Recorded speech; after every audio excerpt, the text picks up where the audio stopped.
আজকের ছাত্র সমাজ যে যে কথাগুলো বলছে, যে যে আলাপগুলো তর্কগুলো ফরাদ ভাইরা গত 15-20 বছর ধরে লিখছেন, দেয়ালে দেয়ালে যে কথাটা আসতেছে, লাখো শহীদের রক্তে গড়া দেশটা কারো বাপের না, এটা হচ্ছে আমার রাজনীতি।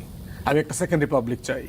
আমি একটা সেই প্রোক্লামেশন অফ ইন্ডিপেন্ডেন্সের উপরে ভিত্তি করে একটা নতুন সংবিধান চাই, যেই সংবিধানটা মাটি মানুষের কথা বলবে, এটা কমপ্লেক্স হবে না। ওকে, ক্লিয়ার। এখন সেই পারসেপশনের জায়গাতে হচ্ছে আমার পলিটিক্স। আচ্ছা, এখন যে আমরা নেই সেটা তো জানুয়ারি মাসে প্রমাণ হয়ে গেছে, এটা পরিষ্কার।